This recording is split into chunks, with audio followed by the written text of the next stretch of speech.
أعوذ بالله من الشيطان الرجيم. بسم الله الرحمن الرحيم.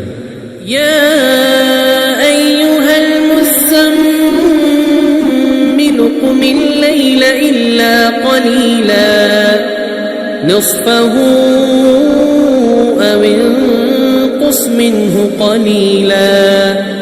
أو زد عليه ورتل القرآن ترتيلا إنا سنلقي عليك قولا ثقيلا إن ناشئة الليل هي أشد وطئا وأقوم قيلا إن لك في النهار سبحا طويلا واذكر اسم ربك وتبتل إليه تبتيلا رب المشرق والمغرب لا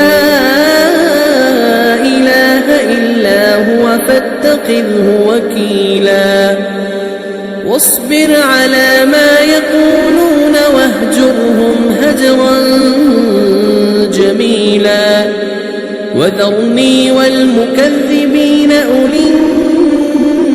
النعمة ومهلهم قليلا إن لدينا أنكالا وجحيما وطعاما ذا غصة وعذابا أليما يوم ترجف الأرض والجبال وكانت الجبال كثيبا مهيلا إنا أرسلنا إليكم رسولا شاهدا عليكم كما أرسلنا إلى فرعون رسولا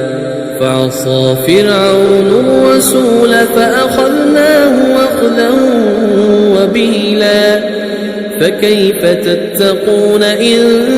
كفرتم يوما يجعل الولدان شيبا السماء منفطر به كان وعده مفعولا إن هذه تذكرة فمن شاء اتخذ إلى ربه سبيلا إن ربك يعلم أنك تقوم أدنى من ثلثي الليل ونصفه وثلثه وطائفة من الذين معك والله يقدر الليل والنهار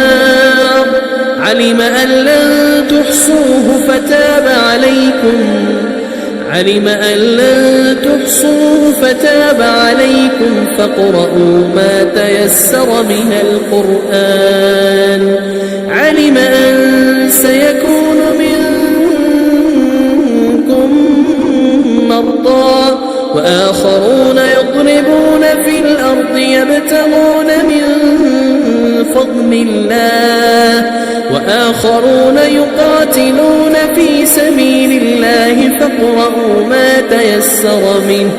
وأقيموا الصلاة وآتوا الزكاة وأقرضوا الله قرضا حسنا وما تقدموا لأنفسكم من خير تجدوه عند الله هو خيرا وأعظم أجرا واستغفروا الله